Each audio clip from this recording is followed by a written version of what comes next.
ప్రయోజనాలని కాపాడుతున్న ప్రభుత్వం వైఎస్ఆర్సీపీ ప్రభుత్వం ఈ రోజున ఆరోగ్యశ్రీని 5 లక్షల నుంచి 25 లక్షల రూపాయలకి పరిమితి పెంచుతూ పేదవాడి ఆరోగ్యానికి పెద్దపీట వేసిన ప్రభుత్వంగా రాష్ట్రం అంతా మన్ననలు అందుకుంటోంది.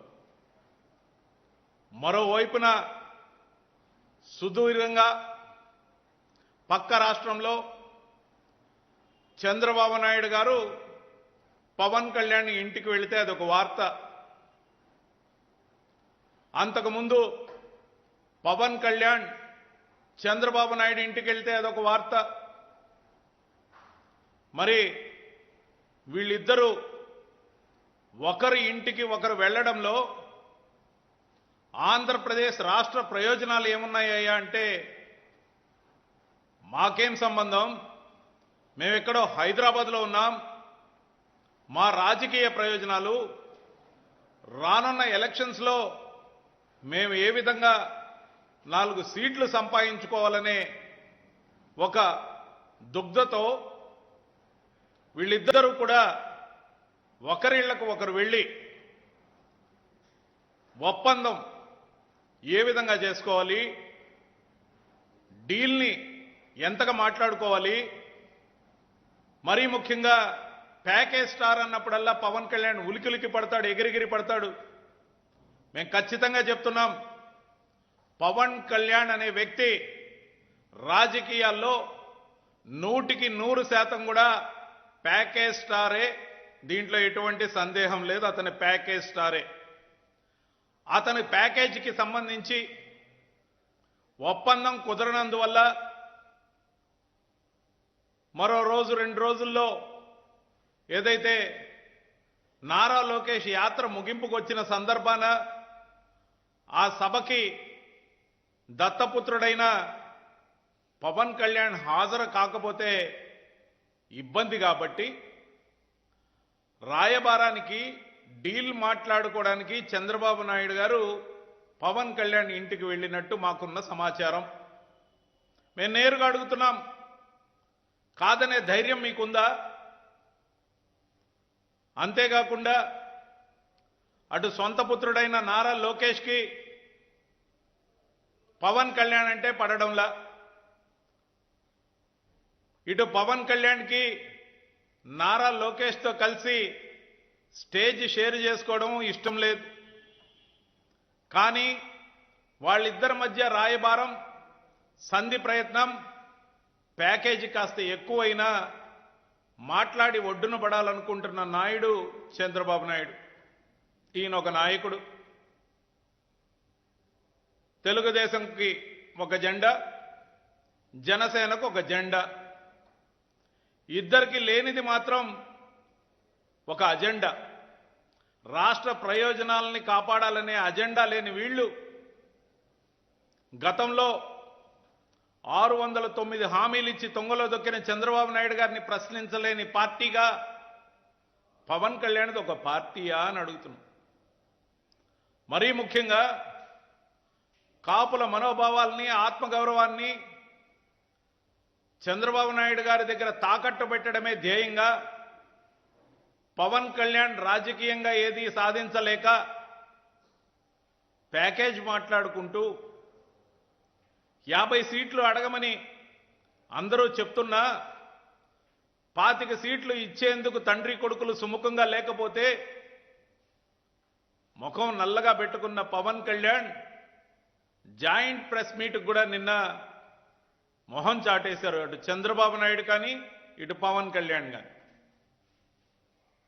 వార్తల కోసం వార్తల్లాగా సంధి ప్రయత్నాలు బెడిసి కొడుతుండగా రాబోయే ఎలక్షన్ తుఫాన్ని, ముఖ్యంగా వైఎస్ఆర్సీపీ ప్రభుత్వం ఇచ్చిన హామీలన్నీ నెరవేర్చింది, సంక్షేమ అభివృద్ధిని పరుగులెత్తిస్తుంది, పాజిటివ్ ఓటు సునామీలో కొట్టుకుపోతాం, ఒక్కొక్కరం అయితే ముక్కలు చెక్కలైపోతామని భయపడి పొత్తుల కోసం ఏదైతే వెంపర్లాట ఉందో దీంట్లో తన సొంత పుత్రుడి అగచాట్లని కవర్ చేయలేక తండ్రి పడుతున్న పాట్లు, చంద్రబాబు పడుతున్న పాట్లు మరీ విడ్డూరంగా ఉన్నాయి.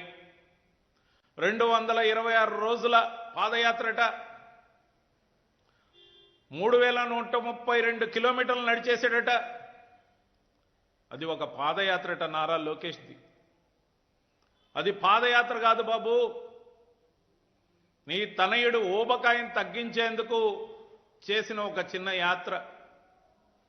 అందరూ నిద్రపోయాక నడి రాత్రి నియోజకవర్గాలు దాటి జిల్లా సరిహద్దులు దాటినట్టు కలరిచ్చిన యాత్ర. కానీ అది మాత్రం తెలుగుదేశం పార్టీకి, ఆ కార్యకర్తలకి ఒక చేదు మాత్ర. ఎవరైనా సహజంగా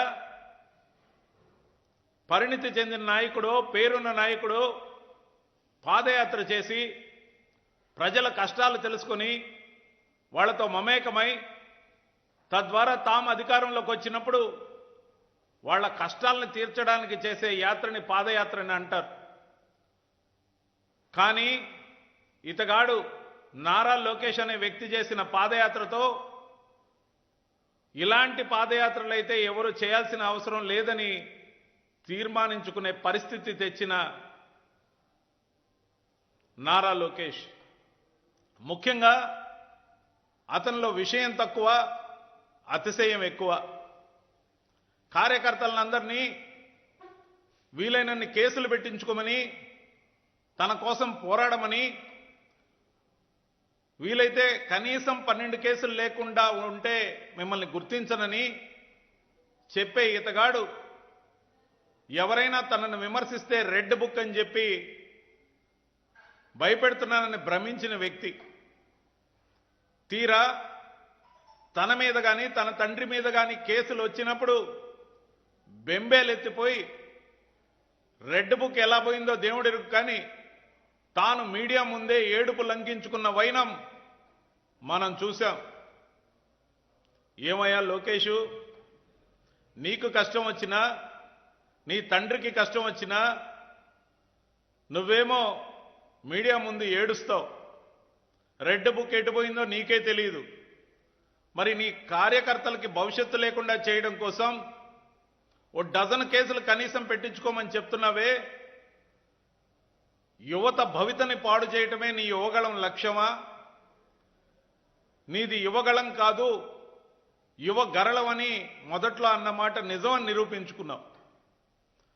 దాంతోపాటు ముఖ్యంగా ఇటు సొంత పుత్రుడు అటు దత్తపుత్రుడు మధ్య నలుగుతున్న చంద్రబాబు నాయుడు గారు రేపు సభని ఎలా జరపాలి, దానికోసం తాను పడుతున్న ఆందోళనతో పాటు ఈ మధ్య రకరకాల స్టేట్మెంట్లు ఇస్తున్నాడు. దాంట్లో 4 సంవత్సరాలు పూర్తి చేసుకున్న అమరావతి ఉద్యమం అట.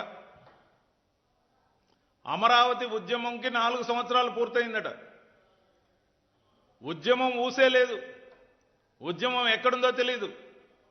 ఆ పెట్టుడు ఉద్యమం, నెట్టుడు ఉద్యమం ఎప్పుడో ఆగిపోయింది. అసలు అక్కడ ఎవరు లేకుంటే ఈ రోజున కొత్తగా మళ్ళా కొంతమందిని పోగేసి పచ్చకండువాలేసి ఫోటోలు తీసి 4 సంవత్సరాల సభ అని చెప్తున్నారు. ముఖ్యంగా అమరావతి టు అరసవెల్లి అన్నప్పుడు ఆ రైతుల్ని ఐడెంటిటీ కార్డులు అడిగినప్పుడు చెట్టుకొకరు పుట్టకొకరు పారిపోయారు. కనీసం 60 మంది కూడా లేరు కదా. చివరాఖరికి అరసవెల్లికి వెళ్ళి దర్శనం చేసుకున్నది ఒకే ఒక్క రైతు. మేము అడుగుతున్నాం, చంద్రబాబు నాయుడు గారు, మీరు కానీ మీకు అనుయాయుడిగా ఉన్న మీ దత్తపుత్రుడు కానీ అమరావతిని ఒక్కటే రాజధానిని పదే పదే చెప్తున్నారు కదా. మరి ఆ విధంగా మీరు తీర్మానించి మేనిఫెస్టోతో వస్తారా అని ఛాలెంజ్ విసురుతున్నాం. అలాగాని మీరు చేసినట్టయితే వెనకబడ్డ జిల్లాలుగా ఉన్న ఉత్తరాంధ్ర జిల్లాలు 3 కానీ, రాయలసీమ 4 జిల్లాలు కానీ వాటి వెనకబాటు ధనాన్ని రూపుమాపడం కోసం మేము 3 రాజధానుల అంశం తీసుకున్నామని మీకు తెలుసు, ప్రజలందరికీ తెలుసు. మరి మీరు ఒకే రాజధానికి కట్టుబడి ఉన్నామని తీర్మానం చేసి మీరు మీ బానిసగాని వస్తే, మీకు అసలు విశాఖ రాజధానిగా, పరిపాలన రాజధానిగా వద్దని వస్తే అటు ఉత్తరాంధ్రలో ఓట్లు అడిగే హక్కు కానీ ఇటు రాయలసీమలో ఓట్లు అడిగే హక్కు కానీ మీ రెండు పార్టీలకు ఉంటాయా అని ఆలోచించుకోమని చెప్తున్నాం. అలా మీరు తీర్మానించిన క్షణాన మీరు అటు ఉత్తరాంధ్ర ద్రోహులుగా ఇటు రాయలసీమ ద్రోహులుగా ప్రజల్లో మిమ్మల్ని ఎండగడతాం. ప్రజలు కూడా మిమ్మల్ని గల్లాపట్టి నిలదీస్తారు. ఎందుకు మీకు ఓట్లేయాలి? మీకు మా ప్రాంతాల హక్కులు మా ప్రాంతం యొక్క అభివృద్ధి వద్దనుకున్నప్పుడు మీరు ఏ ముఖం పెట్టుకొని మా ప్రాంతాలకు ఓట్లు అడగడానికి వస్తున్నారు అనేదానికి సిద్ధంగా ఉండాల్సిందిగా సవాల్ విసురుతున్నాం. మనమేం పోయాంలే, అక్కడున్న ప్రతినిధులే చూసుకుంటారనుకుంటే మీ పార్టీల తరపున పోటీ చేసే ప్రతి శాసనసభ్యుడిని కానీ ఎంపీని కానీ ఎలా జనంలో తిరుగుతారని ప్రజలు మిమ్మల్ని కాలర్ పుచ్చుకుని అడిగే సమయం ఆసన్నమవుతోంది. 16,552 గ్రామాల రైతులు ట్యాక్సులు కడితే కేవలం 29 గ్రామాల కుల రాజధానిని అభివృద్ధి చేసుకోవడం కోసం, మీ బినామీ భాగోతం కోసం, మీ వర్గం మీ సామాజిక వర్గం మీ బినామీల బాగు కోసం అమరావతి ఒక్కటే రాజధానిని నినదిస్తున్న మీరు కానీ పవన్ కళ్యాణ్ కానీ జనంలో అటు ఉత్తరాంధ్రలో కానీ ఇటు రాయలసీమలో కానీ ఓట్లు అడగడానికి ఎలా వస్తారని మేము ప్రశ్నిస్తున్నాం.